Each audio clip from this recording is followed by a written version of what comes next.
Queria dizer um bom dia a todos que participam desse webinar binacional sobre agricultura e pecuária no mercado carbono no Brasil e na Alemanha. Bom dia para todos que estão aqui no Brasil e boa tarde para quem participa desde a Alemanha. Neste webinar, temos a tradução simultânea, alemão e português, e é só clicar naquele botãozinho do globo para escolher a língua da sua preferência. Meu nome é Ingo Melchers, eu sou diretor do Diálogo Agropolítico entre Brasil e Alemanha e hoje sou o moderador desse webinar que organizamos junto com o Observatório de Bioeconomia da Fundação Getúlio Vargas.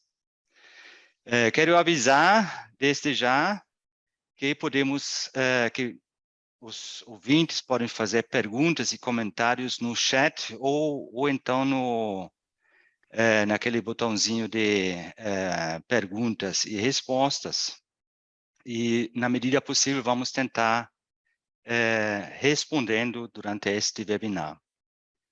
Bem, estamos 10 dias, há 10 dias da COP27 no Egito, que acontecerá em um ambiente internacional bastante difícil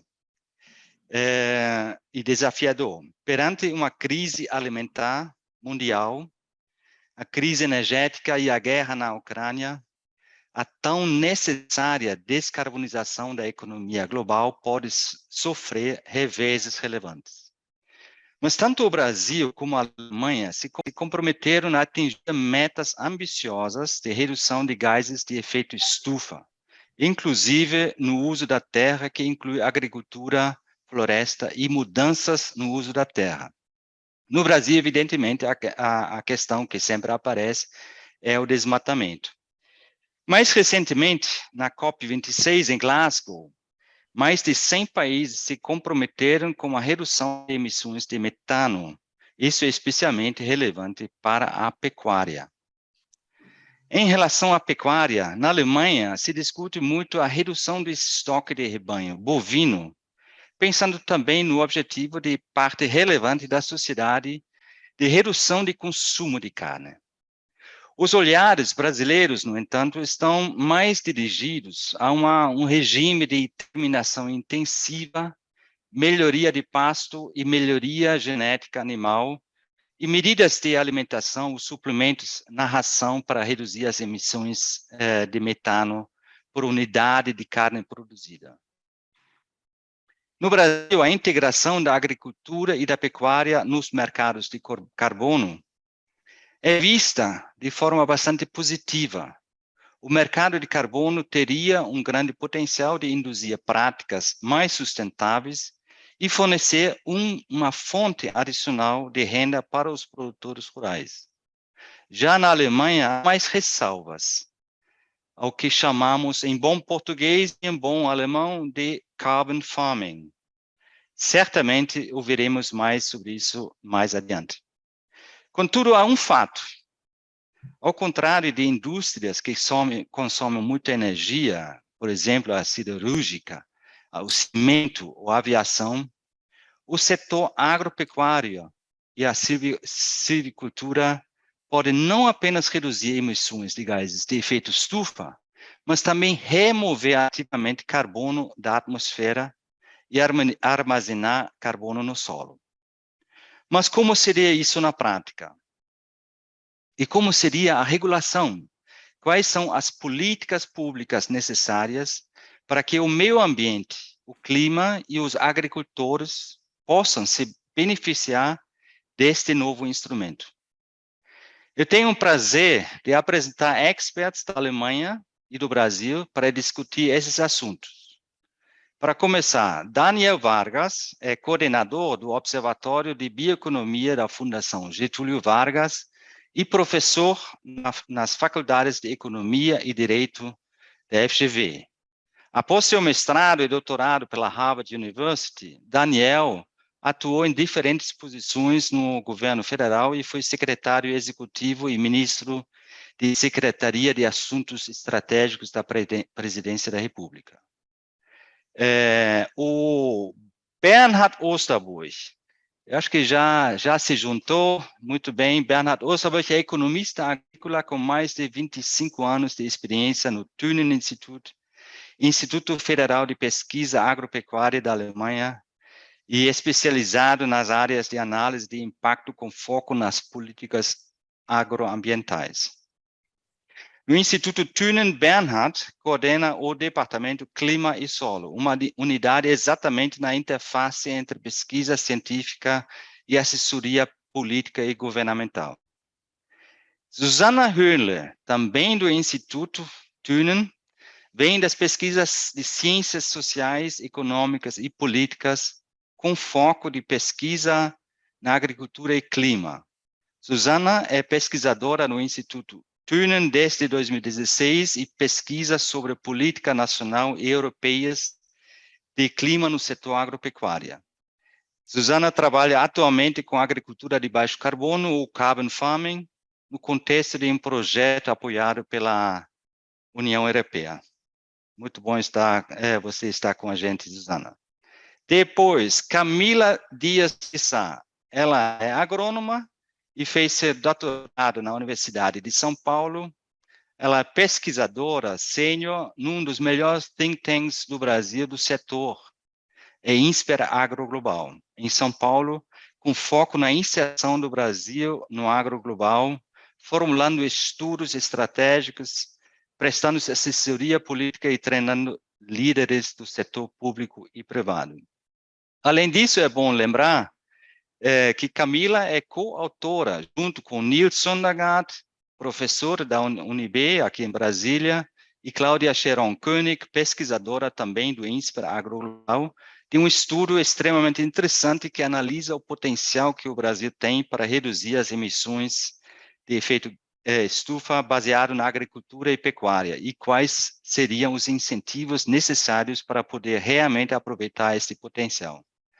Esse estudo, propaganda aqui, foi encomendado pelo Diálogo Agropolítico e está já em fase de editoração e logo estará no site do Diálogo Agropolítico.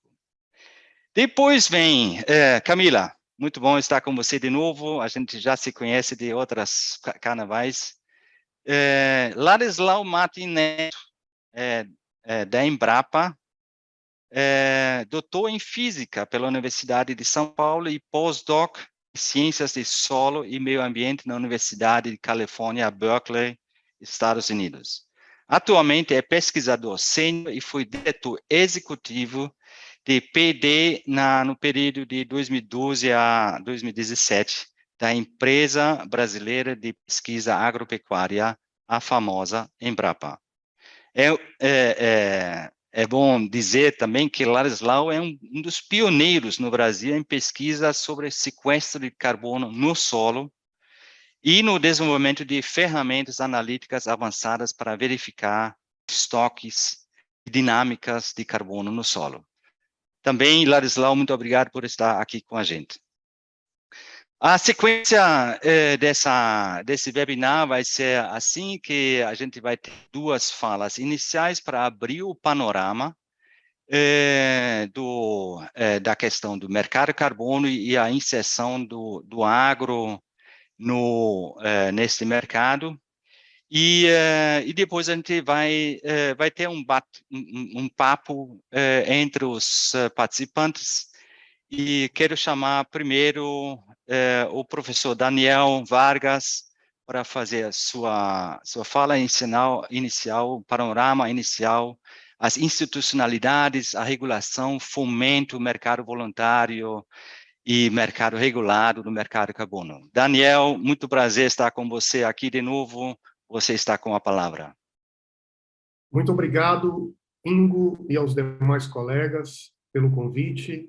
É um prazer colaborar com a organização desse evento e poder fazer uma abertura breve para estabelecer um pouco da realidade desse mercado no Brasil e, em seguida, a partir daí, também dialogar com os colegas e com os demais participantes que nos ouvem sobre desafios, problemas ou o que o Brasil poderia fazer para aproveitar com mais qualidade o potencial desse mercado de carbono nos próximos anos. Quando nós nos perguntamos o que é algo como o mercado de carbono, eu tendo a responder essa pergunta dizendo que, para saber o que é algo, nós temos que saber o que esse algo serve, e para saber para que serve o mercado de carbono, nós temos que nos perguntar como ele funciona. Ao longo dos últimos anos, no Observatório de Bioeconomia da FGV, nós temos feito um imenso esforço para tentar dar números e realidade para a discussão sobre o mercado de carbono e fazer isso para dar mais clareza sobre, na nossa realidade, como esse mercado, de fato, funciona. Em um conjunto de estudos, nós mobilizamos a maior base de dados que conseguimos encontrar no Brasil e fora para identificar os atributos centrais deste mercado de carbono brasileiro. Primeiro, até o momento, nós temos um mercado voluntário no Brasil, que predomina e que domina os créditos. Primeira característica é que, ao longo dos últimos 20 anos, há um crescimento exponencial, destacado nos últimos 2 ou 3 anos, das transações de crédito de carbono voluntário. Isso é verdade no mundo, como é ainda mais verdade no Brasil. A origem do mercado de carbono voluntário do Brasil remonta ao antigo MDL, o Clean Development Mechanism, que, como todos sabem, a partir de Kyoto, o mundo desenvolvido se comprometeu a reduzir emissões e o mundo em desenvolvimento ingressou nessas primeiras transações de carbono a partir da geração de projetos que poderiam compensar emissões do mundo desenvolvido. A partir de 2015, 2016, sobretudo, que a gente tem percebido na realidade é uma ascensão dominante do mercado de carbono voluntário e dos créditos gerados a partir dele, destacado pelas barras em vermelho nesse gráfico, que toma a dianteira e a liderança e, portanto, o protagonismo desse mercado na realidade nacional. Dando um passo adiante e penetrando essas transações de carbono no Brasil, nós buscamos entender quais são as características desses créditos que são comercializados entre nós. Se olharmos para os projetos, há mais projetos gerados no setor de energia, seguido por um conjunto de projetos gerados no setor chamado AFOLU, que diz respeito à agricultura, floresta e uso da terra.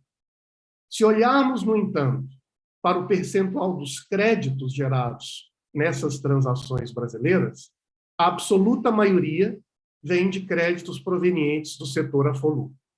Quando nós penetramos esse setor AFOLU para ver exatamente que tipo de transação está gerando crédito de carbono, o que a gente observa é que 2 metodologias centrais, que são utilizadas para certificar e registrar esses créditos e, portanto, dar origem a eles, dominam a geração de créditos no setor AFOLU. Essas 2 metodologias dizem respeito a atividades de preservação florestal. São os projetos que nós costumamos chamar de REDD ou a ele associados.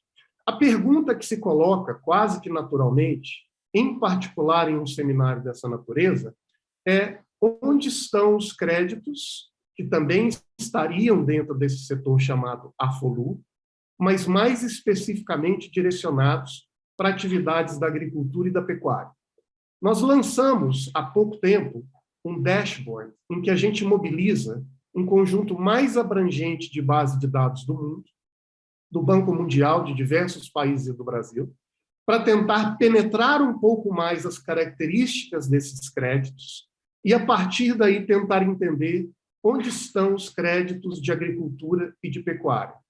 Se nós olharmos aqui na barra de mercado voluntário, em particular no topo direito, e clicarmos no item agricultura para selecionar apenas os créditos gerados pelo setor agrícola, nós percebemos que existem pouquíssimos créditos emitidos nesse setor, agora no topo esquerdo da apresentação, e se olharmos aqui na América do Sul, tem uma única bolinha que diz que um desses projetos que gerou crédito seria brasileiro.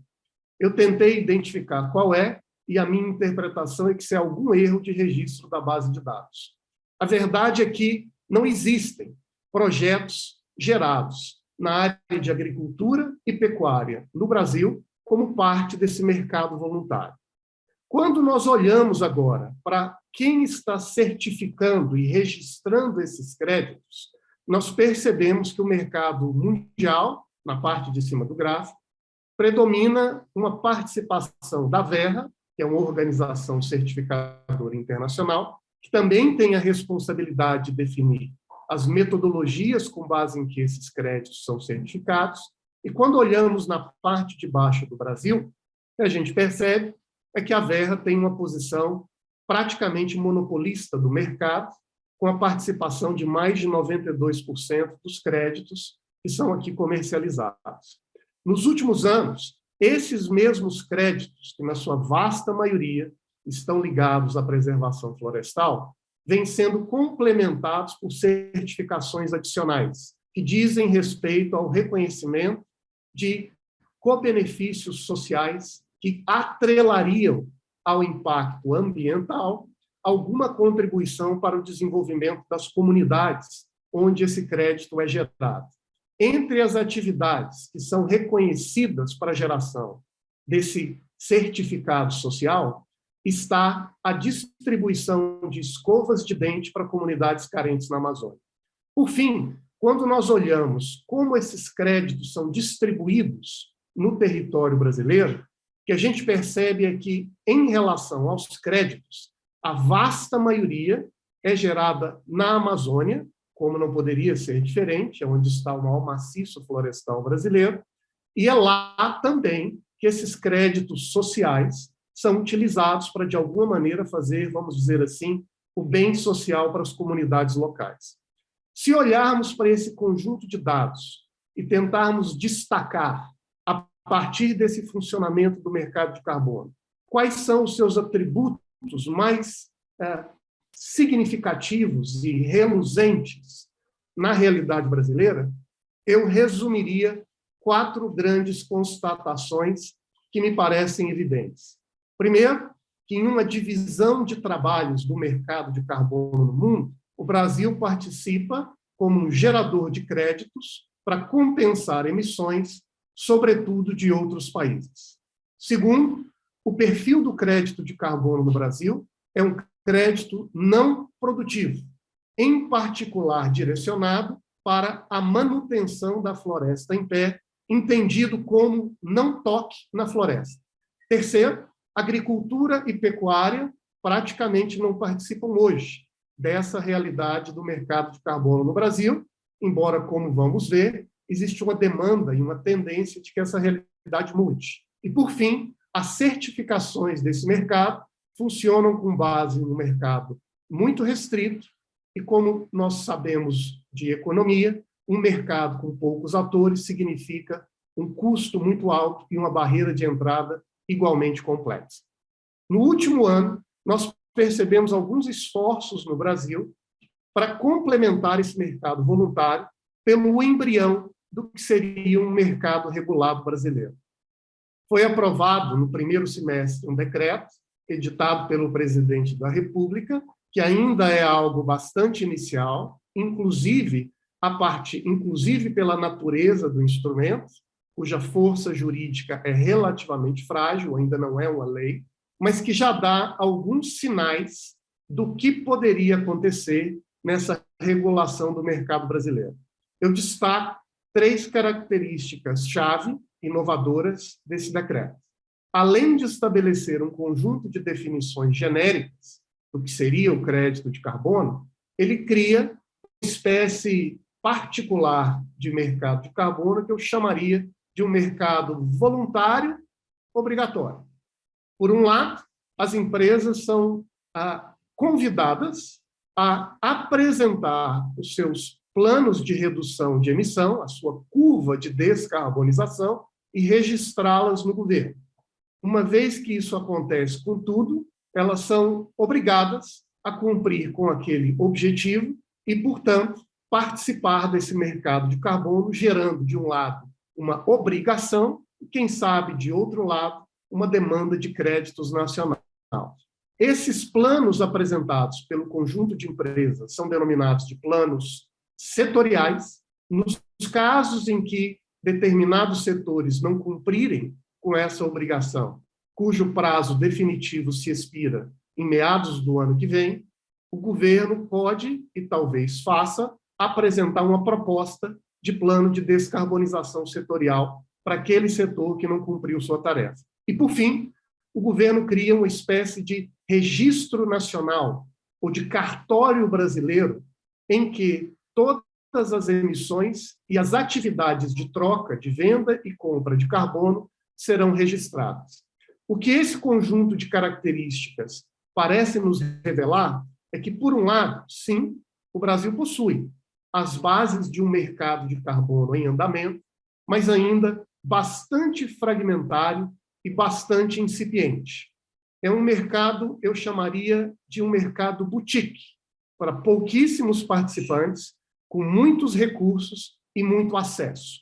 Por outro lado, nós sabemos e nós percebemos no debate público uma vontade de modificar essa dinâmica para reconhecer, de um lado, o papel do setor produtivo em contribuir com a redução de emissões no planeta, ao mesmo tempo captando parte dos créditos, parte dos recursos, para financiar o desenvolvimento de novas técnicas e tecnologias que projetem a competitividade desses setores no Brasil, assim como, no mundo desenvolvido, o mercado de carbono também cumpre esse papel.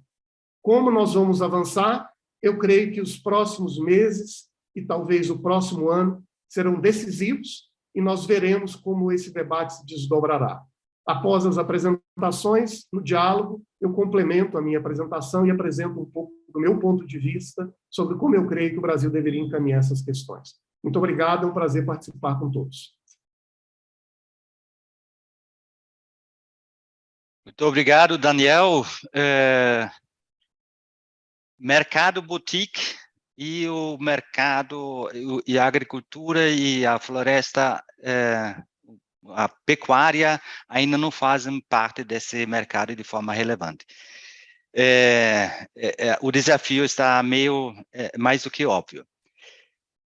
Suzana, por favor, você vai fazer a sua palavra, seu panorama inicial, falando das metas de proteção do clima no agro, na Alemanha, e vai tocar nas questões e políticas de carbon farming na Alemanha. Suzana, você tem a palavra. Muito obrigado.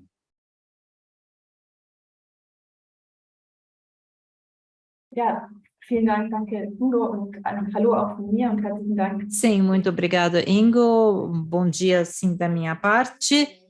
Eu já aceito e vou fazer um pouco o impulso sobre a situação na Alemanha.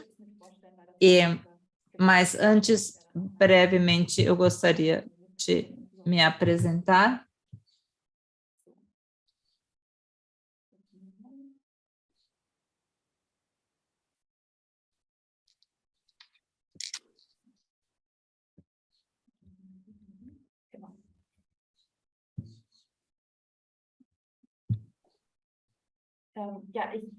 Sim, eu vou dar uma pequena vista geral dos desafios na introdução das normas na arquitetura político-climática já existente na Alemanha. Vou falar um pouquinho sobre as questões políticas do controle e não tanto os potenciais desafios, mas eu quero iniciar mostrando quais são as metas climáticas. Desde 2016, nós temos o plano de proteção climática na Alemanha. Aqui, todos os setores têm as suas obrigações para reduções, também a agricultura e também o setor LULUCF tem o seu papel para manter o status quo.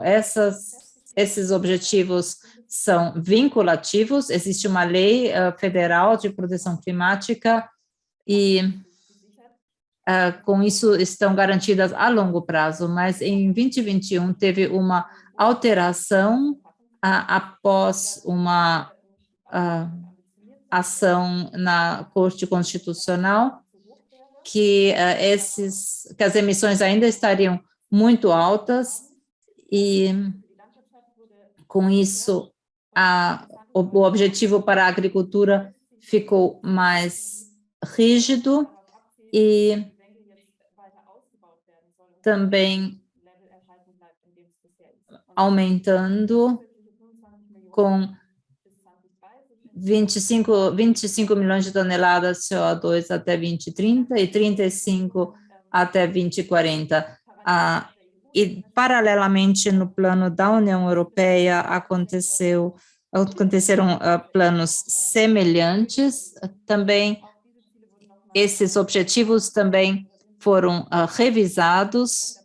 Aqui nós podemos ver, o processo ainda não está 100% concluído, mas aqui a previsão também é também um sequestro adicional na União Europeia inteira de 310 milhões de toneladas até 2030. E isso mostra que para o uso que o sequestro deve ser utilizado para compensar as emissões residuais.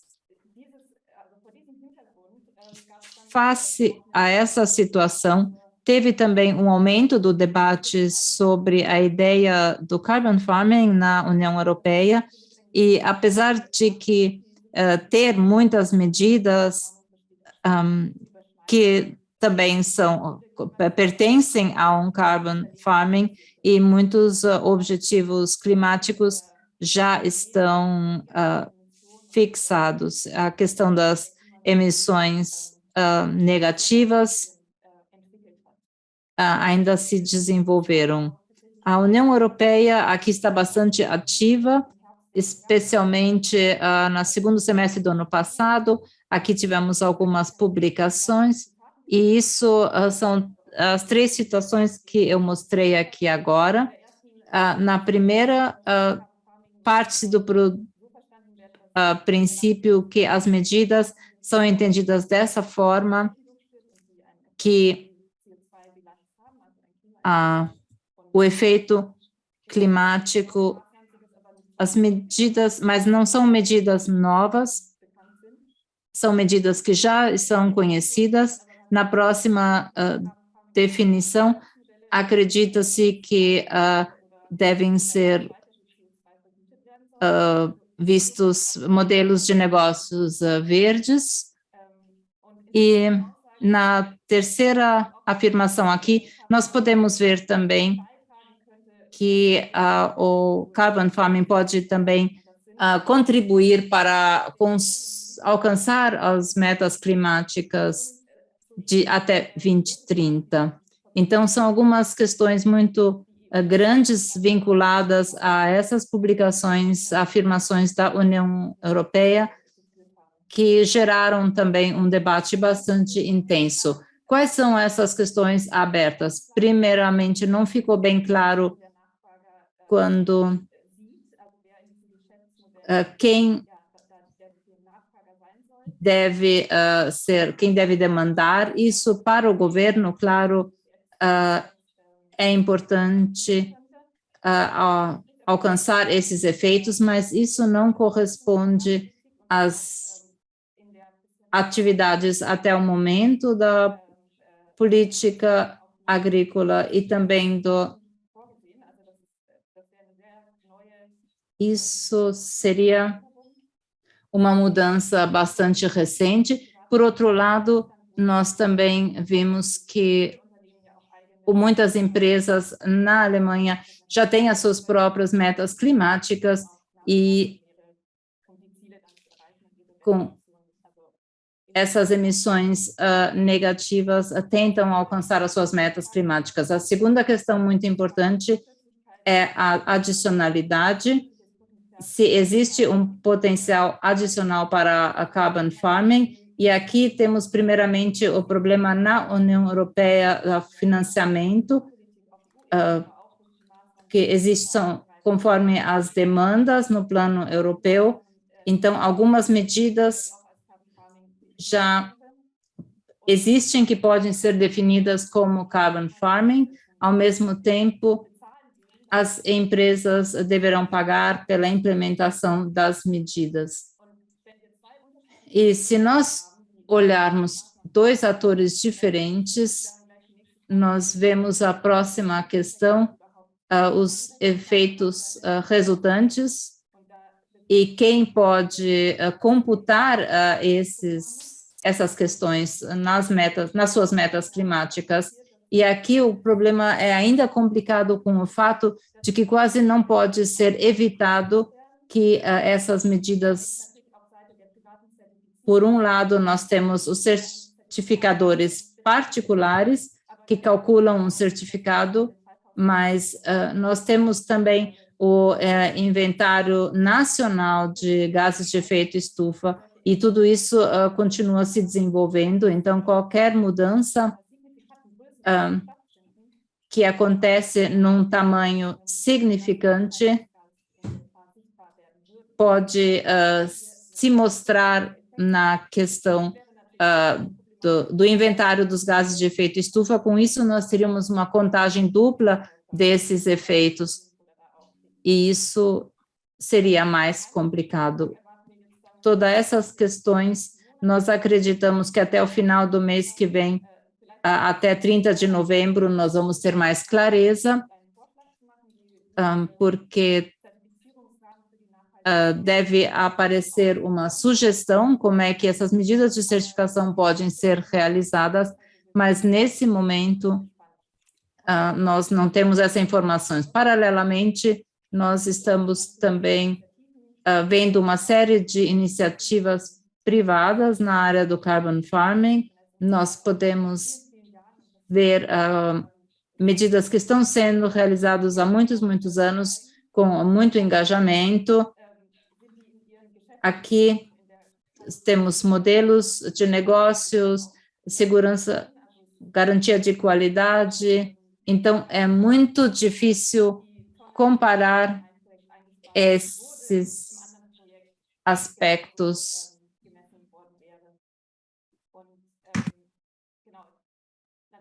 E é isso. Claro que há certificados, e isso também implica desafios. Poder relatar o que de fato foi alcançado, medir isso. Houve muita discussão, por isso eu não vou detalhar. Também a questão da verificação. O que sempre volta é a baseline e o nível de referência. E depois há o argumento que o efeito é reversível, não é permanente. Como impedir essa reversibilidade é também um ponto que é discutido, quando que se paga, portanto, a timeline. E para isso há respostas diferentes. Vocês veem aí 5 anos, 10, 50, 100, e depois o efeito de leakage, de vazamento, e por fim a adicionalidade. É de fato adicional. Então, numa área você tem, na outra também, e conforme for, o clima não vai ser protegido adequadamente. E com essas questões, são questões que a União Europeia está analisando e precisa analisar para poder estabelecer o carbon farming na União Europeia. E vamos ver se vamos ter realmente algo de concreto já em novembro. E assim chego ao final da minha introdução e do status quo do debate. Obrigada. Muito obrigado, Susana. Você conseguiu falar no tempo previsto muito bem e deu uma apresentação muito interessante. Me chamou a atenção muito que as metas de redução também para o setor agropecuário foram definidos por lei e ainda reforçados, né? E esse aqui é considerável olhando para o contexto brasileiro, né? Então, é um desafio, entendo que é um desafio não apenas para o Brasil, mas para outros países também. Susana, eu entendi que, Bernhard, você queria acrescentar já algum elemento aqui ou deixa para mais tarde, para a discussão?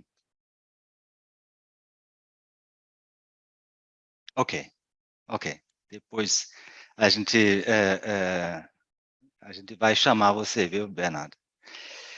Então, depois dessa abertura dos dois países, incluindo a Europa, eu queria aprofundar um elemento que é exatamente o que Susana já mencionou sobre a questão de agricultura, quais seriam as práticas. Eu entendo que a agricultura tropical e a agricultura do clima temperado são muito diferentes, né? Ou têm potencialidades muito diferentes. Por isso eu queria pedir para o professor Ladislau, da Embrapa, nos explicar um pouco quais seriam as diferentes potencialidades na agricultura tropical e quais seriam as práticas para realmente se aproveitar do mercado carbono. Muito se fala da necessidade de tropicalizar as métricas, né? Então, Ladislau, muito obrigado de novo, você está com a palavra. Bom dia a todos, a todas. Muito obrigado, Ingo, muito obrigado à APD pelo convite, juntamente com o Observatório de Bioeconomia da Fundação Getúlio Vargas. Prazer estar aqui com todos, numa temática tão relevante e tão desafiadora, acho que como os dois que nos antecederam, né, o Daniel e a Suzane, nos trazem.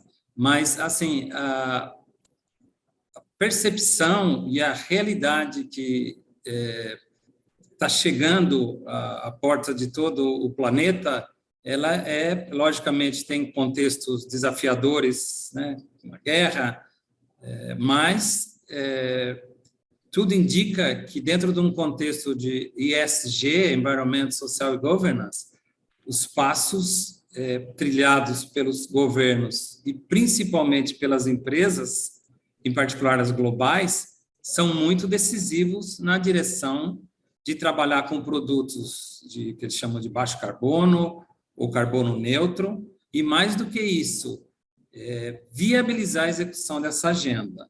Então, ainda que o trabalho criterioso e que o Daniel nos trouxe, demonstrando que, basicamente, o Brasil está tocando uma agenda florestal, a prática é muito, muito distinta.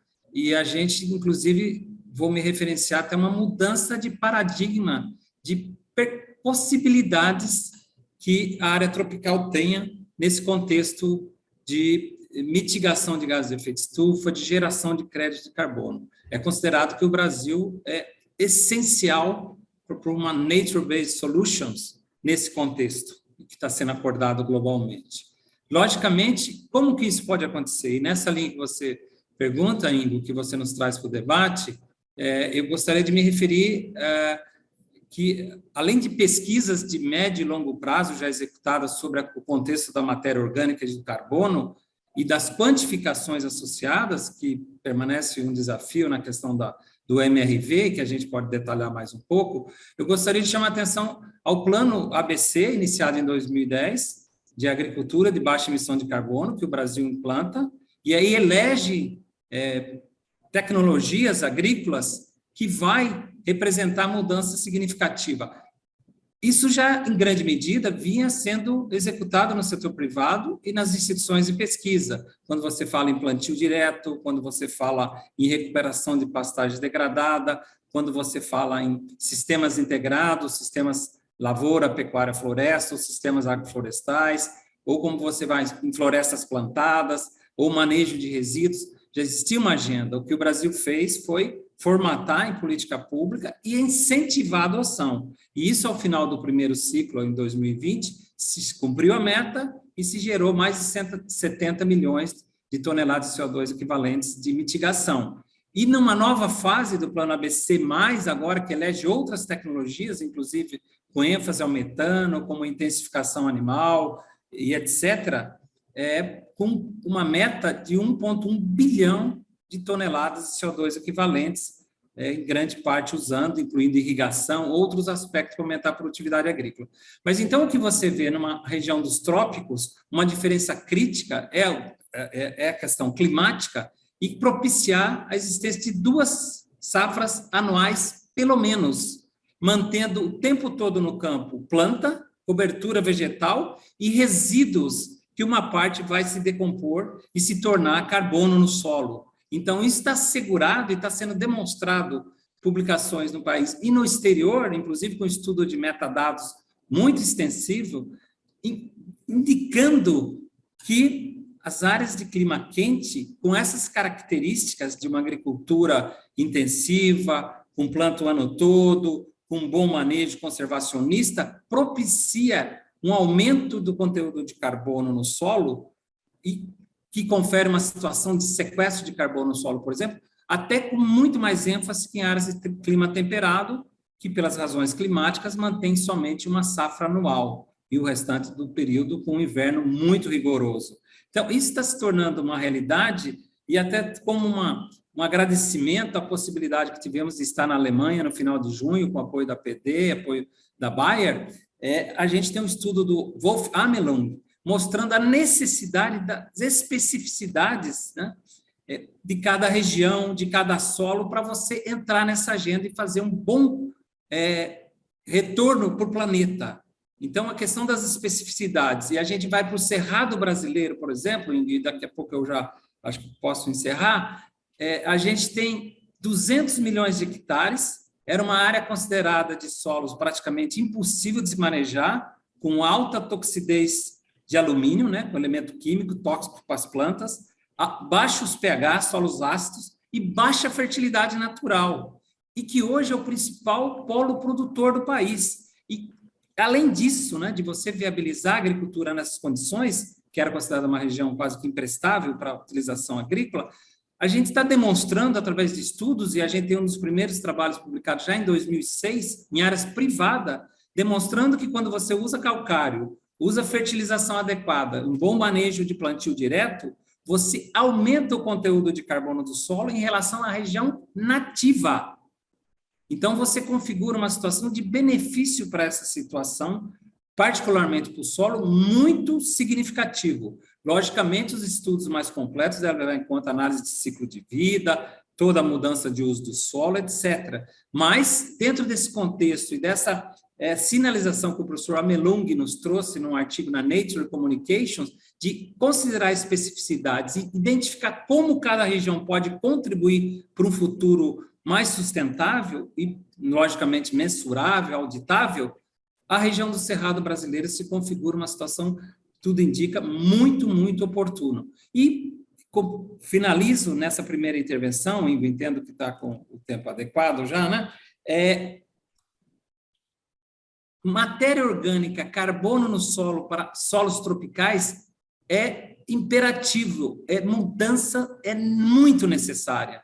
A gente tem argilas de baixa capacidade de troca catiônica, principalmente caolinita, então, para a fertilidade do solo é importante, para a capacidade de retenção de água, mais de 90% da agricultura, produção no país é dependente de chuva, então são questões, então essa retenção de água pela matéria orgânica, são uma série de co-benefícios que para o produtor rural brasileiro e para o planeta há benefício para o carbono, há benefício para a produtividade, para a sustentabilidade, para a retenção de água, etc. Então, é sim uma situação de ganha-ganha muito importante. E o que a gente chama dessa mudança de paradigma é que exatamente no passado não muito distante, com manejo convencional, com aração, com gradiação do solo, a gente tinha muita erosão, muita perda de camada fértil, muita perda de carbono e muita emissão em função das altas temperaturas, da alta umidade e da alta atividade microbiana.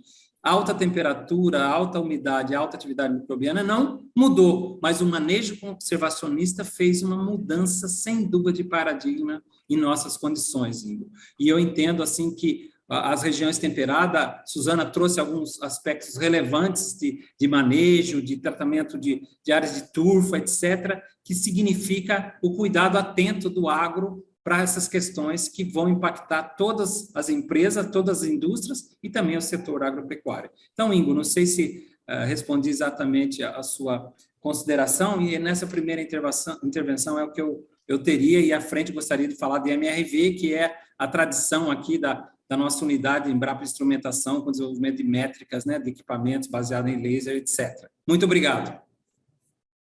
Perfeito, muito obrigado, professor Ladislau. Sempre é um prazer ouvir você e nos ensinando sobre a questão das potencialidades do agro nos trópicos de forma geral. Realmente há diferenças e eu queria voltar para a questão de alguns temas que a Suzana levantou, que é a permanência, a adicionalidade e outros problemas ou desafios no mercado carbono, como o que a gente chama de leakage, nem sei como é em português. Camila, você poderia nos ilustrar um pouco e talvez falar também sobre um tema que você especialmente levanta, que são as barreiras, os desafios que os próprios produtores identificam e quais seriam os incentivos que precisam, né, para realmente se beneficiar deste novo instrumento do mercado carbono. Obrigada, Ingo. Obrigada pelo convite. É um prazer estar aqui com todos, amigos, rever o Bernard, conhecer a Suzana. O leakage, em português, é vazamento, que a gente chama. Bom, eu acho que o Ladislau trouxe muito bem, né, essa grande potencialidade da agricultura tropical. E para a gente materializar esse potencial, a gente tem que passar pelo desafio da integridade, né? E esse desafio de manter a integridade ambiental dos créditos, manter a integridade ambiental, ou seja, comprovação de que está havendo, de fato, uma mitigação, uma remoção, acho que tem sido cada vez mais discutido, né, nos fóruns internacionais, os mercados voluntários, diversas iniciativas, inclusive no Brasil, de Nature-Based Solutions, Natural Climate Solutions, se formando para discutir como é que a gente garante essa integridade dos créditos. E pensando em agricultura tropical, a gente tem alguns aspectos, né, alguns princípios da integridade que são mais complexos para a nossa realidade ou que se fazem mais presentes.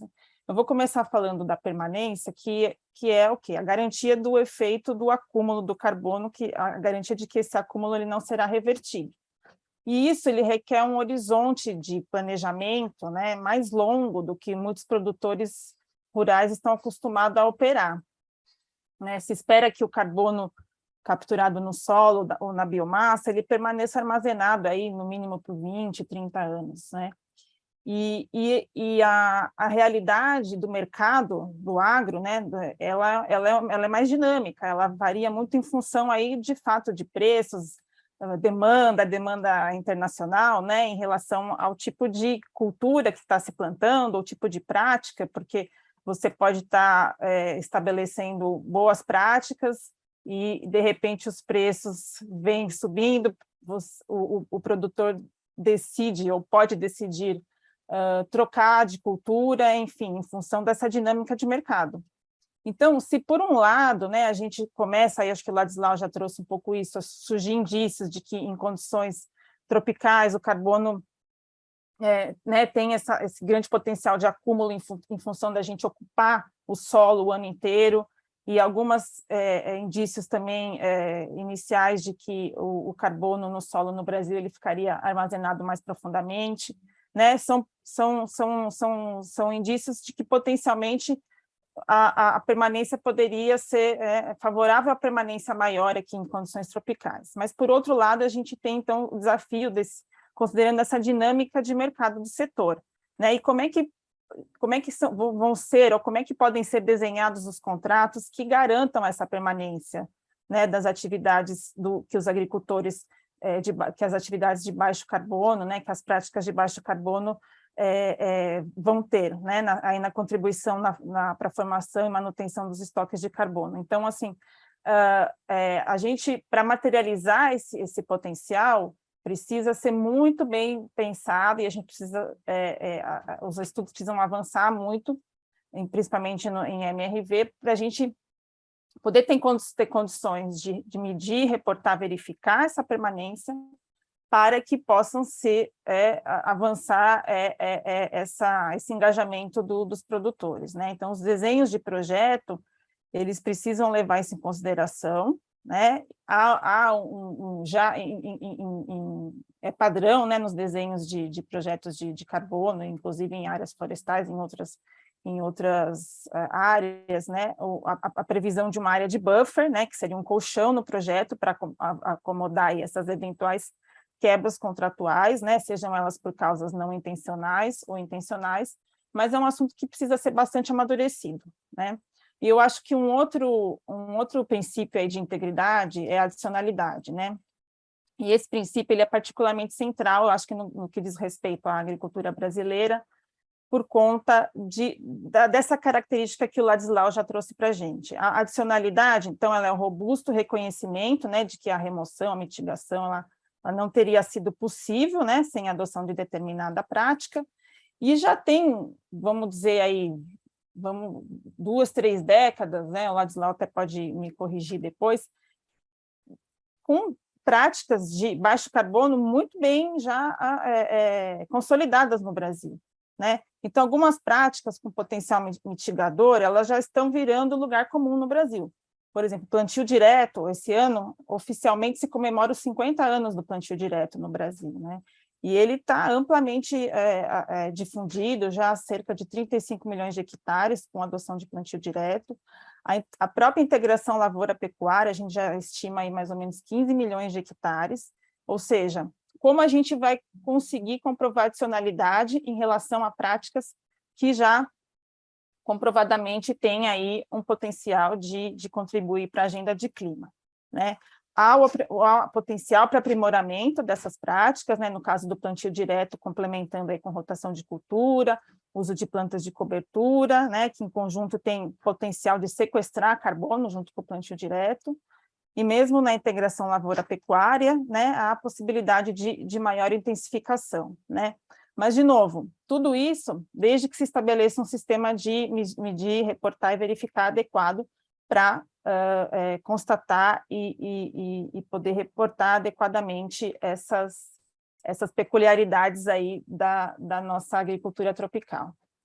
Você falou do leakage, né, do vazamento, que são as emissões na área ou atividade que o projeto está implantado, quando ela pode ser deslocada para outras áreas, né? Então, se implanta um projeto e as emissões vão para outra região.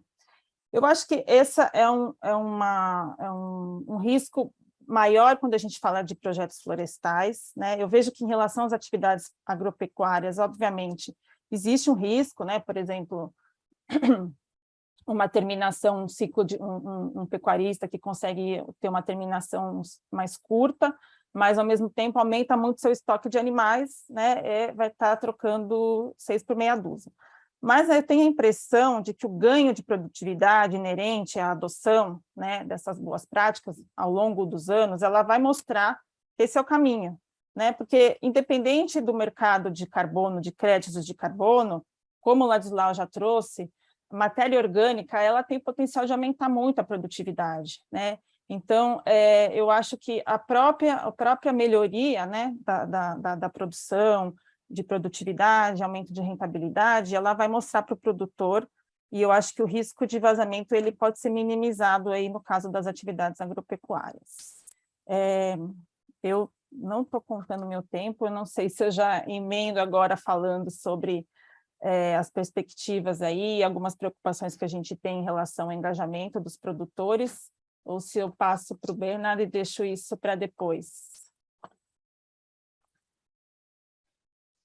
Camila, depois, então, a gente pode voltar também emendando com uma outra questão de diferentes tamanhos de produtores, né? Mas então, vamos puxar agora para uma questão que a gente tem conversado agora sobre o estoque, o estocar, sequestrar carbono no solo, mas uma grande questão é o metano.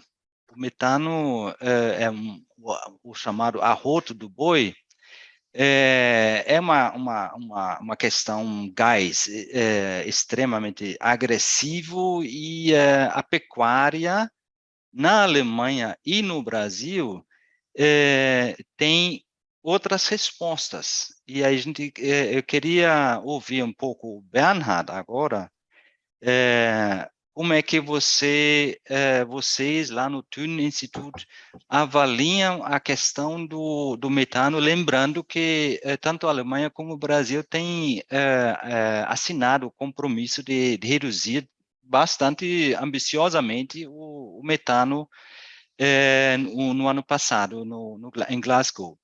Bernhard, muito bom estar com você de novo. Você está com a palavra.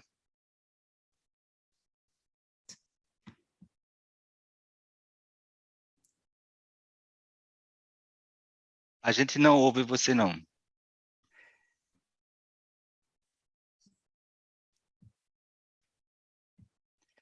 Talvez você esteja numa... talvez Gleice possa ajudar. Ja. Geht es jetzt? Ja? Ja, wunderbar. Ja, super. Ja, technische Agora sim. Problemas técnicos. Sim, eu também estou muito feliz em estar aqui. Muito obrigado pelo convite. Sim, a questão é como é que nós podemos continuar o problema das emissões de metano. Na Alemanha, nós temos a seguinte situação, que nem Suzana descreveu, que a Alemanha, por um lado, tem uma meta jurídica bastante rígida também, reduzir as emissões de metano para a agricultura, pecuária. As emissões de metano até agora foram reduzidas fortemente na agricultura, especialmente reduzindo o número de cabeças de gado, mas ao mesmo tempo a produção de leite conseguiu ser aumentada. Isso significa que aqui o maior papel é a rentabilidade de cada animal, mas isso não vai continuar desse jeito, porque o desenvolvimento que nós tivemos de 1990 até agora, eu acho que nós chegamos realmente no fim das possibilidades. Outra possibilidade é fazer uma gestão com instalações de biogás. Aqui é possível fazer a fermentação dos resíduos da pecuária, e isso pode evitar as emissões de metano que seriam geradas no momento de um armazenamento. No entanto, é difícil. Nós não só temos instalações tão grandes de pecuária, mas muito pequenas também. E atualmente, nós temos 25% a 30% de toda a quantidade de fertilizante que está sendo utilizado nas instalações, nos fermentadores, mas nós queremos aumentar esse número. importante aqui é que também os restos da fermentação precisam ser armazenados de uma forma bem estanque e até a colocação nos campos. Na pesquisa, nós temos também as primeiras abordagens para evitar a emissão de metano, adicionando diversas substâncias à ração. Aqui nós temos uma substância 3-NOP para reduzir a emissão de metano para os ruminantes. Nós não sabemos ainda qual é a eficiência disso, existem ideias diferentes. A pergunta também é como é que é a estabilidade desse efeito. Às vezes, no começo, quando esse complemento é dado na ração, nós vemos um bom resultado, mas isso pode reduzir porque o estômago do animal se adapta. E também o metano que não entra nos fermentadores, aqui nós também temos vários testes tentando fazer o tratamento químico desse metano para não ter emissões adicionais. Muito obrigado pelas suas explicações sobre como é que lida com metano na Alemanha, quais seriam as novas tecnologias e também regulamentações. Surgiram algumas perguntas que vou entrar logo, mas eu queria ouvir, Ladislau, talvez em um minuto e meio, fazer o espelho com o Bernhard e mostrar quais seriam os enfoques, as ideias para reduzir o metano na pecuária brasileira. Então, obrigado, Ingo. Prazer, Bernhard, revê-lo. Nós temos o maior rebanho comercial bovino do planeta. Então, e tem uma criação extensiva com oportunidades de melhoria, um pouco na linha do que a Camila falou. Qual que é a prática atual de tempo de vida animal? 3, 4 anos.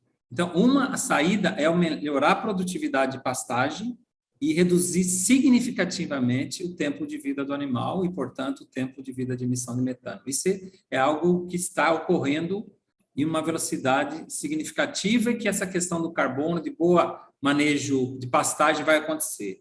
A outra, a Embrapa, particularmente a Embrapa Gado de Corte, já também junto com empresas, tem certificados chamado carne carbono neutro e que faz uma compensação através do plantio de árvores, em sistemas com pastagem, né, com animal e árvores plantadas.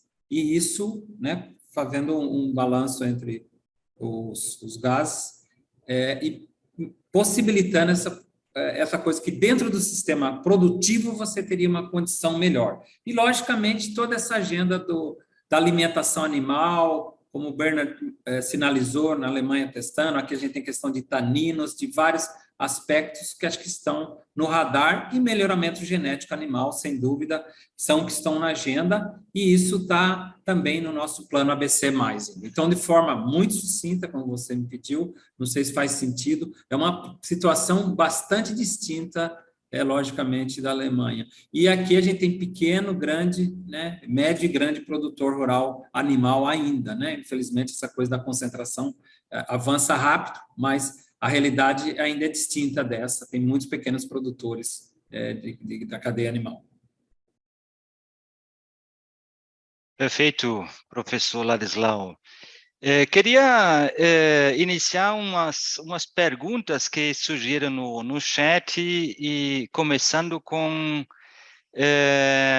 o Jogan Felipe, que fala assim: eu creio que as compensações por serviços ambientais possuem um grande gargalo, que é conectar os produtores com as empresas que pretendem aderir ao mercado de crédito voluntário.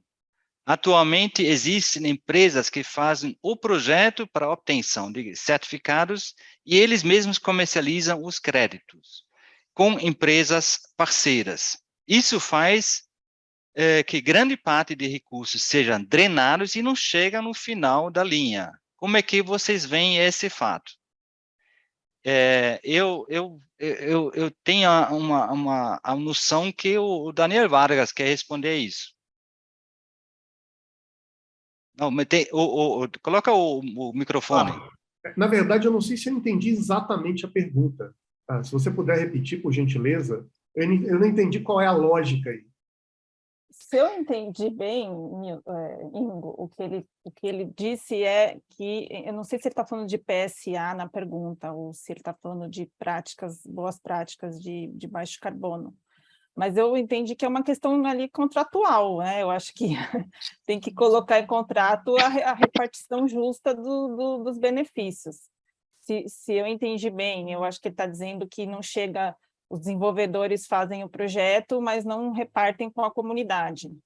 Foi isso que eu entendi da pergunta dele. Se for isso, eu acho que é uma questão contratual que tem que ser colocada em contrato.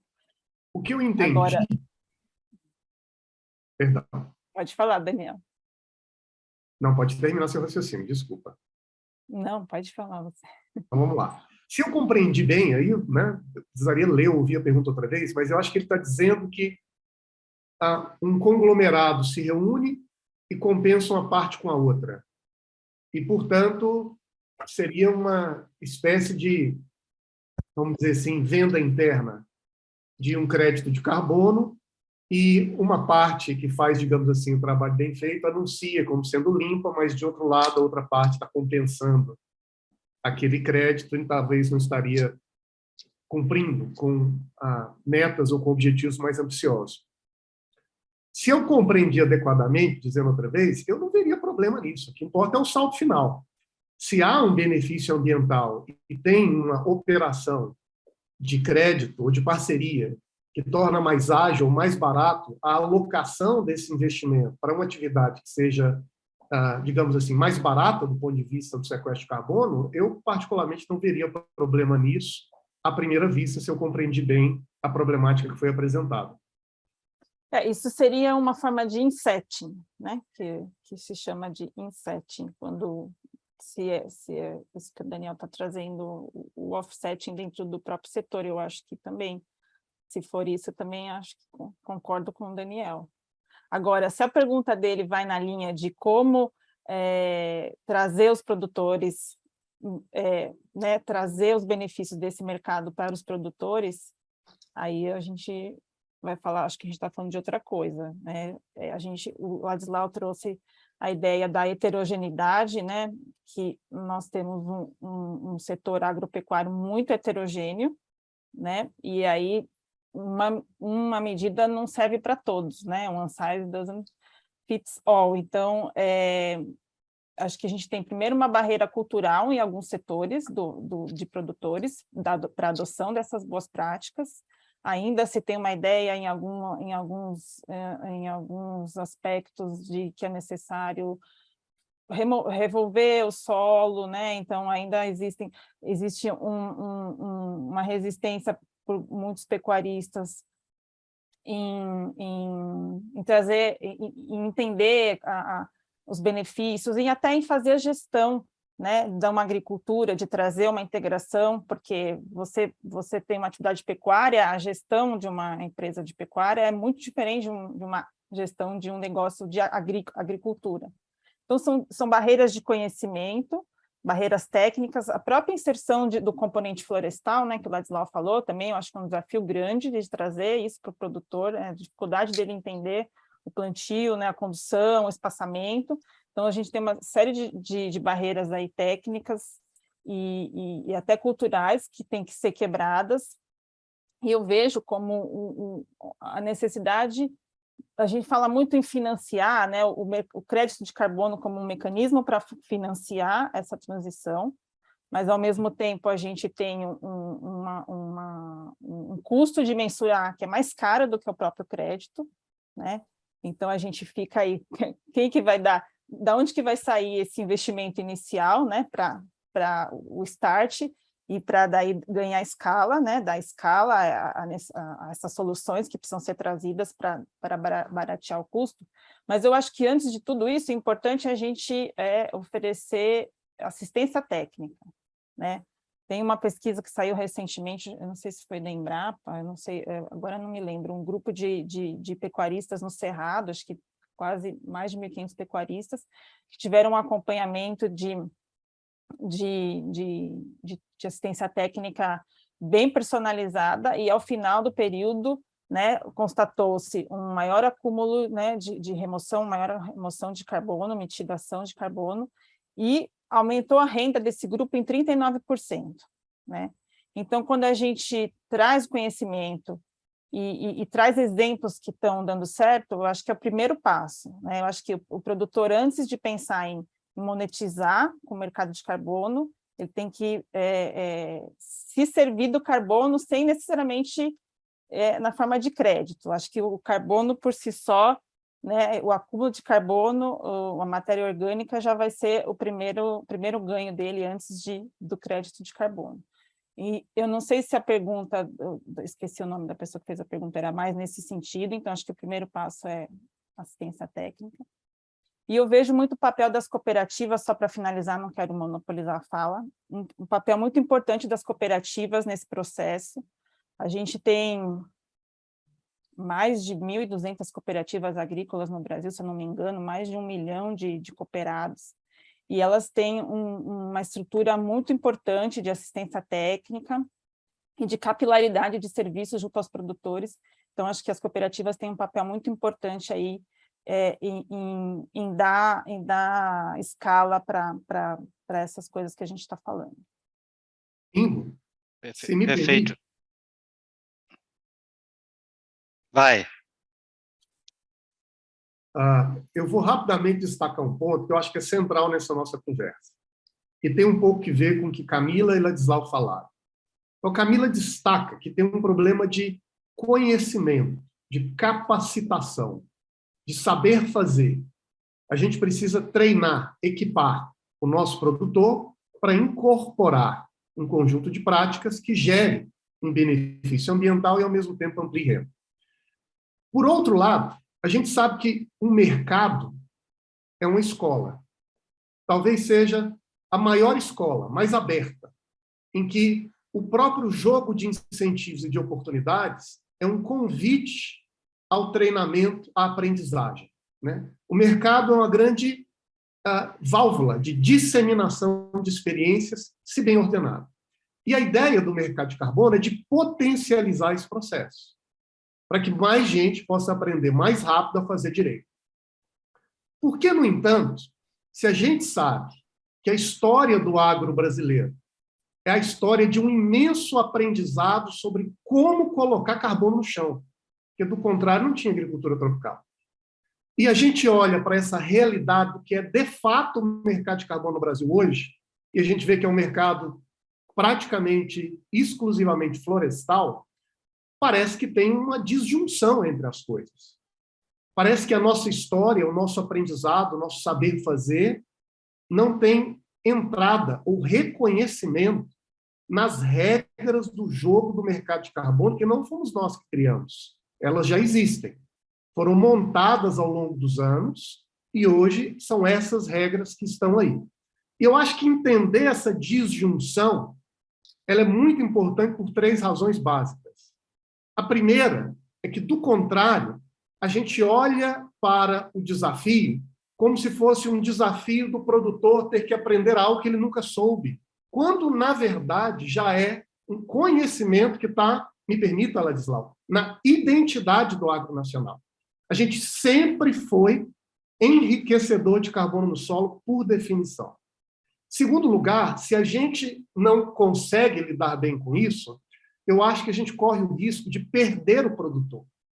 E aí, em vez de apresentar a agenda climática como agenda de oportunidade, de criar gargalos ou obstáculos para a gente envolvê-lo nesse desafio, nesse compromisso que é bom para ele, para o Brasil e para todos. E terceiro, que a gente cria um apartheid abstrato e desnecessário nesse debate ambiental que está acontecendo no Brasil. como se meio ambiente e a produção do agronegócio fossem coisas antípodas ou excludentes, quando, na verdade, podem e devem ser, né, dois lados da mesma moeda. Ok. Daniel, muito obrigado. Sugiro mais perguntas, e eu quero destacar duas. Do nosso amigo Martin Schröder, que conhece bem o Brasil, mas antes eu quero falar sobre a pergunta do Yusuf. Ele fala, aí talvez uma pergunta para vocês, Susana e Bernhard. Porque existe um problema moral, ético, né? Porque tem, por um lado, os que praticam, que fazem boas práticas já há algum tempo, e não são remunerados por essas práticas. Agora vem o instrumento do mercado carbono, voluntário ou não, que, de repente, remunera boas práticas. Vocês veem uma possibilidade de, vamos dizer, retroativamente remunerar as boas práticas do passado? Eu lembro bem que Camila também falou que o plantio direto é uma das grandes práticas promovidas pelo agro brasileiro. Já é praticado eu acho que mais de 70% das plantações de soja, por exemplo, né? Então, não sei se Susana ou Bernhard querem falar sobre isso.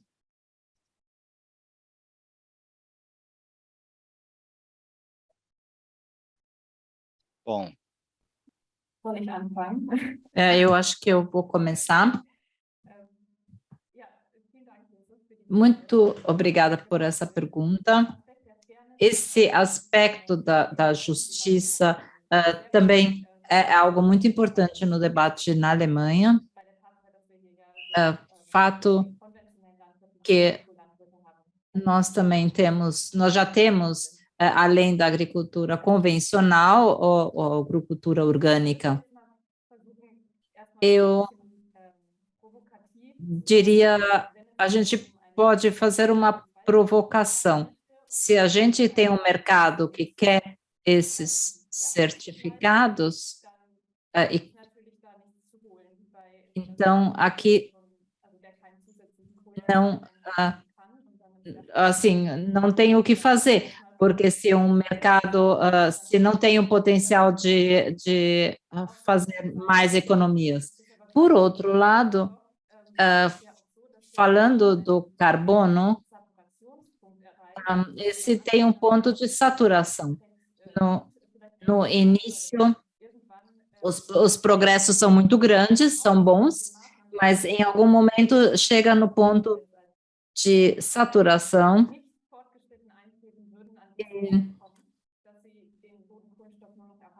e de repente, o carbono só é mais mantido no solo e não tem outro sequestro, e isso precisa ser garantido, e se a gente vendeu o certificado, tem que se garantir que o CO2 não é liberado novamente.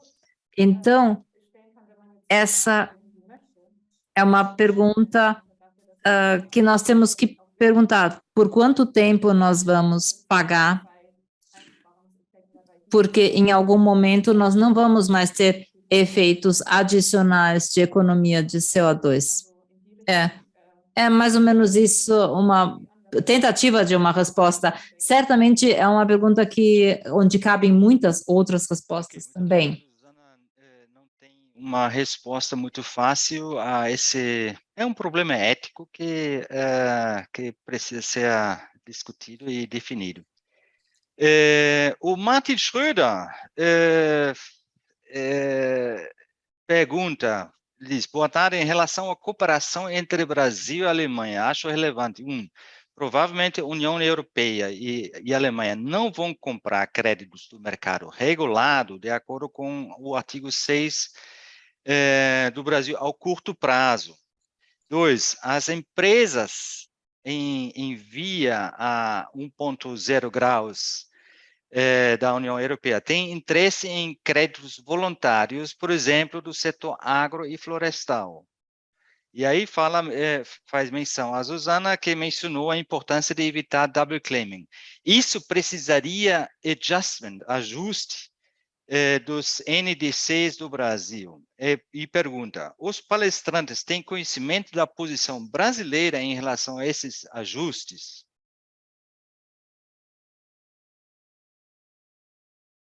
A gente poderia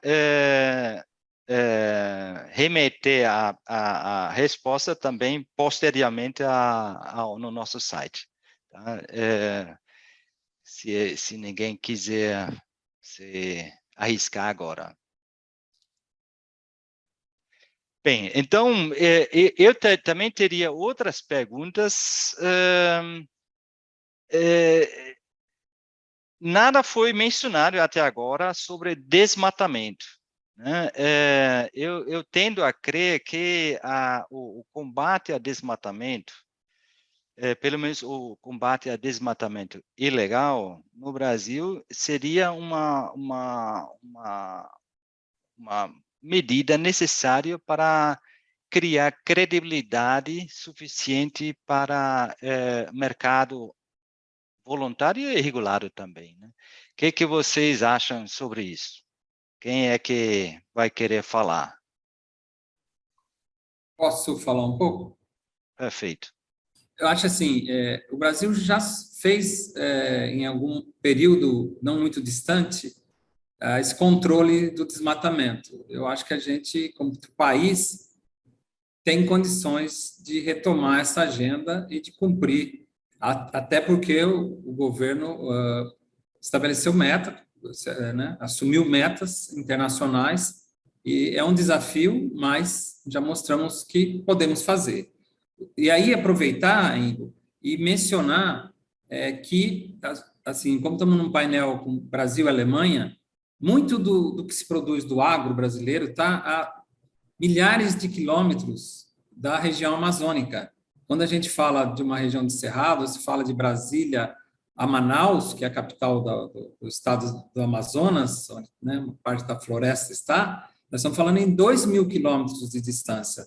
Se contar aqui São Paulo, Centro-Sul, é mais distante ainda. Então, a gente está fazendo agricultura, pecuária, e numa linha desse esforço de plano de agricultura de baixa emissão de carbono, num contexto bem distinto de desmatamento, que é concreto, que é passível de monitorar e que tem que ter alternativas de controle e de, principalmente, desmatamento ilegal, de estancar essa questão que, como você bem mencionou, traz dificuldade de credibilidade internacional a qualquer agenda nesse contexto. Então, esse é um fato.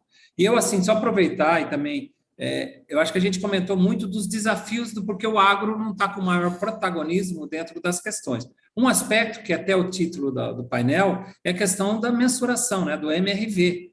E, nesse sentido, eu entendo que avança passos para atenuar isso. E uma das soluções é reduzir preço. Até alguns comentários são que, quando você vai monitorar, você vai gastar mais do que vai obter de crédito. Mas tem tecnologia. Aqui, particularmente, a gente desenvolveu uma baseada no uso do laser, que chama Laser Induced Breakdown Spectroscopic, para analisar carbono, quantificação de carbono no solo. Já repassamos a uma empresa privada, tem equipamento que analisa mais de 1.200 amostras de solo por dia, para analisar carbono. O método de referência CHN de combustão a seco, que é usado internacionalmente, aceito nas principais revistas de publicações científicas, e mesmo é um método de referência, não chega a uma dezena de análises por dia. Então, isso é um avanço e uma redução de custo certamente acima de 50% do custo praticado para análise com o analisador de combustão. Então, isso e essa é uma parceria entre a Embrapa Instrumentação, uma startup chamada Agrorobótica, sediada aqui em São Carlos, e que avança numa agenda de se tornar uma Green Fintech, de ampliar o escopo com uma visão de negócio e que o monitoramento é fundamental. E essa ferramenta foi recentemente certificada como uma prática de quantificação de carbono pela Verra, que, como o Daniel trouxe, né, praticamente tem todo o monopólio da certificação de carbono no Brasil, quase, mas, na verdade, é um mercado aberto. Então, essa certificação da Verra é um diferencial muito importante indo em direção ao mercado. E o que a gente tem visto é que essa agenda continua. A Camila mencionou a questão da permanência no solo. Outra ferramenta baseada no uso de laser, né? Desenvolvemos, patenteamos e foi cedida para o mercado. Ela dá um indicador do quão estável está essa matéria orgânica. Ainda não falamos em tempo de vida, mas estamos nos empenhando para ir nisso. E é uma coisa de uso muito prático com pellet de amostra de solo, muito diferente do método antigo de extrair substâncias úmicas, etc. Então, assim, do ponto de vista de MRV, a gente está dando passos importantes que talvez auxiliem nessa questão importante que é a questão da regulação, né? De você ter práticas de MRV a menores custos e praticáveis no nível de propriedade. E temos toda a agenda pública, de financiamento público da Embrapa, de fundações estaduais, como FAPESP aqui em São Paulo, para uma série de empreendimentos, mas hoje com parceria com Bayer e com uma série de outras empresas demandantes por esse tema e para acelerar essa agenda, para viabilizar condições práticas para aí sim ter essa questão do mercado. Mas o que a gente sente, até como um centro captador de demandas e que é abordado, é um interesse imenso e dentro desse contexto amplo da sustentabilidade, né, dos negócios, né, e das práticas agrícolas. E o Brasil tem muita chance, sim, de fazer essa agenda de forma ainda mais virtuosa. Já o faz, como a Camila até pontuou, né, como você faz se você vira o país todo de plantio direto, não é todo ainda, né? A gente está falando em números, 35 milhões de hectares é mais ou menos metade de todas as plantios. Talvez com soja seja 70%, mas outras culturas não. E também, a gente às vezes tem um anseio de avançar bem rápido. Quando a gente está falando de sistema integrado, nossos números são absurdos, né? A gente está tratando de algo chegando a 20 milhões de hectares no sistema integrado lavoura, pecuária, floresta. A grande parte é lavoura, pecuária, verdade seja dita, mas 20 milhões de hectares não é exatamente um número pequeno. E isso é o que o Daniel mencionou, é mercado.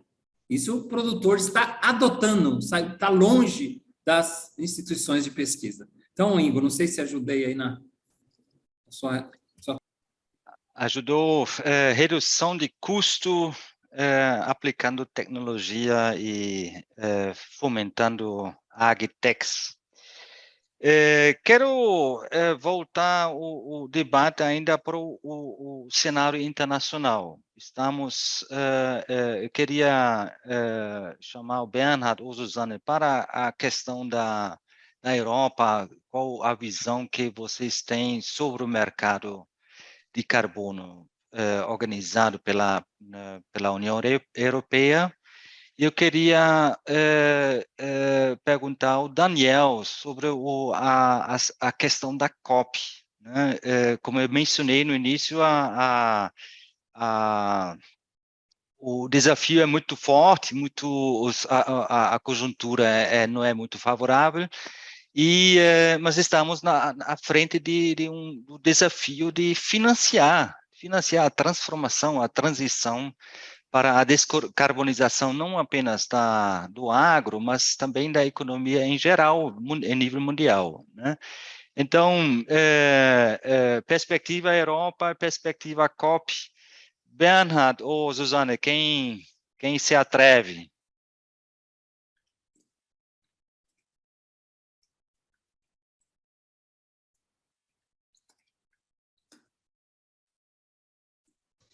Ja, ich kann das versuchen. Ja. In der EU gibt es eine Debatte im Rahmen des Fit for 55 Pakets. Mehr Bereiche unter eine Bepreisung zu bekommen. Das bezieht sich aber para conseguir mais áreas na precificação, mas isso se refere aos vetores fósseis e às emissões energéticas. E isso são mercados estatais que nós temos aqui. Para a agricultura e uso do solo, LULUCF basicamente não temos um debate muito forte da precificação. Isso é mais um nicho ou uma discussão acadêmica. Na União Europeia, as emissões, colocar a precificação para emissões na agricultura não está na agenda política nesse momento. Isso, por exemplo, está bem diferente do que na Nova Zelândia, onde existe um debate muito ativo que as emissões agrícolas deverão ser inseridas dentro de um sistema de precificação estatal. Os objetivos aqui na agricultura, no LULUCF, precisam ou dependem de outras medidas, incentivo e proibições.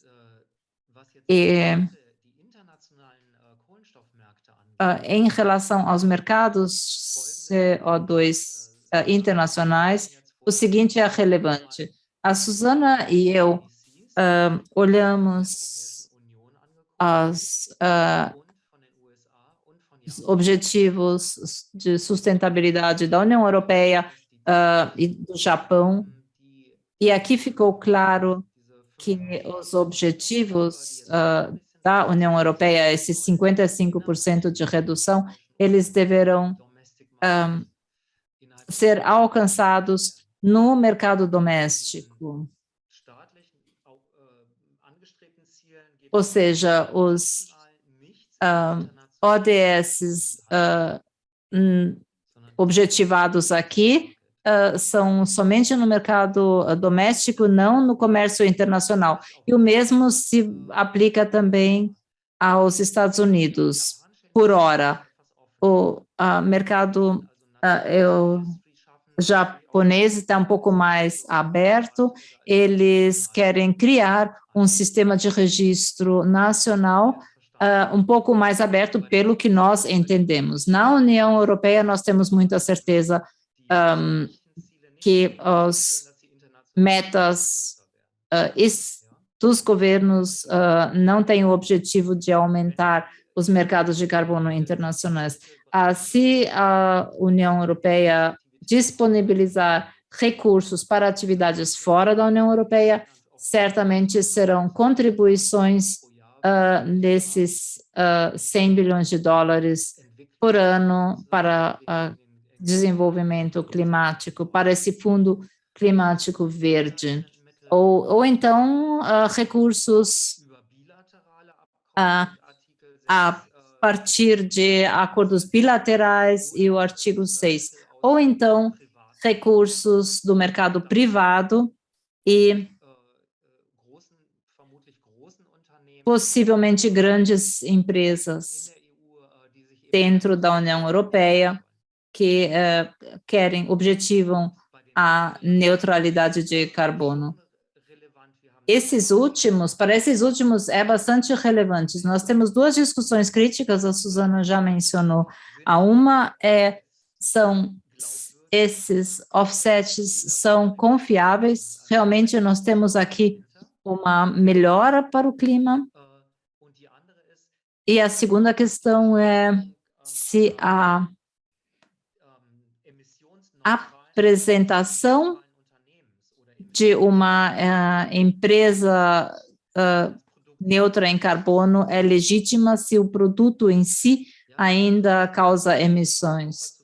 Então, isso é transparente para o consumidor. O consumidor entende o que é o offsetting.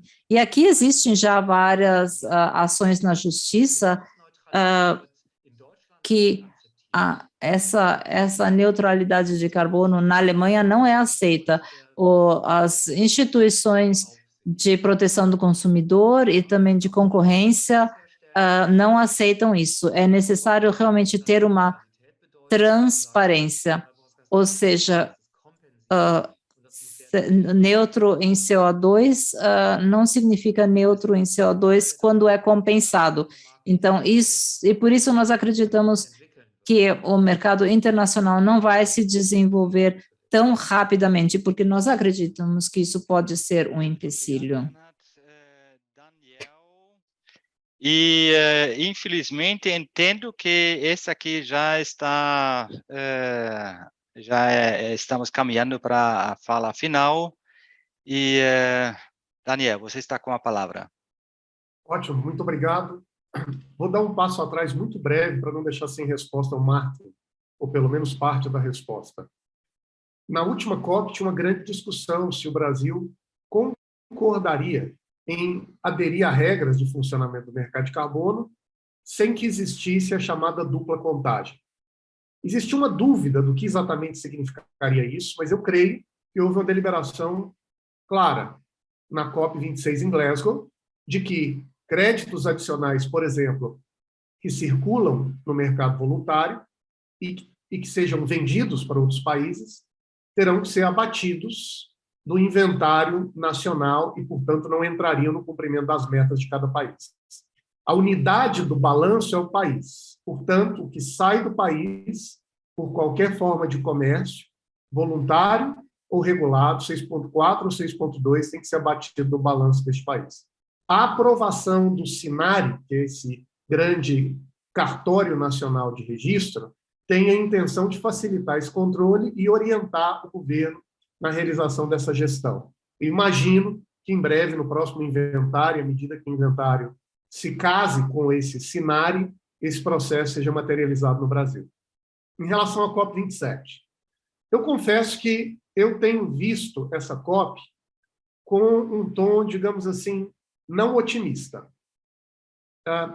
Sempre há alguns avanços e discussões relevantes, eu acho que não vai ser diferente, mas eu acho que o cimento da solidariedade, com base em que a negociação entre os países opera, está com algumas rachaduras esse ano significativas. De um lado, nós estamos vendo um processo de crise internacional, causado pelas consequências da Covid, pela guerra na Ucrânia, o aumento do valor da energia na Europa e a religação de termoelétricas por vários países da Europa, inclusive pela Alemanha. A Europa sempre foi um motor muito ativo para puxar o resto do mundo na adoção de compromissos e de ações. A credibilidade para a Europa fazer isso esse ano talvez seja reduzida. Em comparação, ou por outro lado, essa vai ser uma COP que vai acontecer na África, que é o continente mais pobre e que lida ainda com o desafio gravíssimo da segurança alimentar. 500 milhões de pessoas vivem abaixo do nível da pobreza extrema. 700 milhões de pessoas não têm energia elétrica. E um discurso de que neste ambiente, nessa condição, o continente terá que ser rigoroso, ao mesmo tempo em que o continente está sentado num manancial de riquezas naturais, é um discurso difícil de avançar. Então, a tendência é que o continente africano, que historicamente cobra por recursos e apoios para conseguir estruturar as condições básicas do seu desenvolvimento, que essa cobrança ela se amplie. E a gente vai ver uma tensão entre, de um lado, países ricos que estão com dificuldade de arcar com seus compromissos neste momento, e países pobres que vivem uma situação muito dramática de criação de bases para que possam parar de pé sozinhos. Em um ambiente dessa natureza, é difícil imaginar grandes acordos de colaboração avançando no mundo. Eu espero estar errado. Independente disso, a gente sabe que grandes avanços nas COPs acontecem por iniciativa do setor privado, e é possível que parcerias, que avanços intelectuais, científicos, ali surjam, sejam disseminados e criem um palco para um avanço continuado das discussões internacionais nos próximos anos. Muito obrigado, Daniel. Já estamos um pouco fora da hora.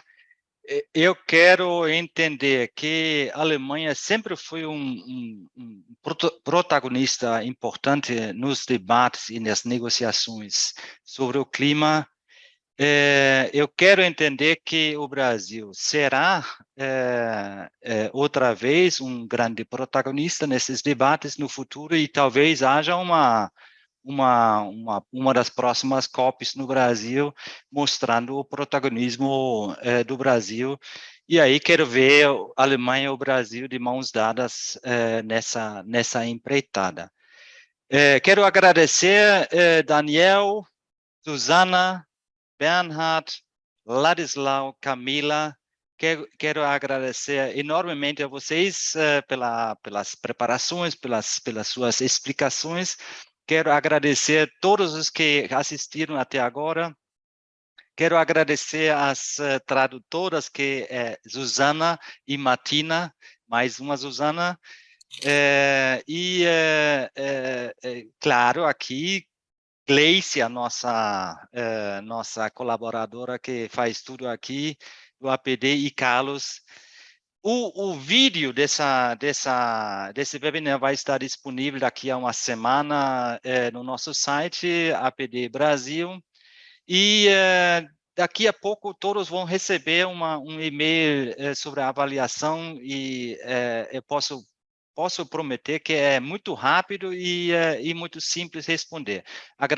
Agradecemos se puderem fazer uma pequena avaliação de menos de 1 minuto. É mais um webinar que está encerrando pelo APD, hoje em conjunto com a FGV e Daniel. Quero agradecer, fico feliz, e estamos juntos em 2023. Certamente a gente vai ter mais uma rodada sobre a inserção do agro e da pecuária no mercado carbono na Alemanha e no Brasil. Até lá, um abraço, até a próxima vez. Tchau, tchau.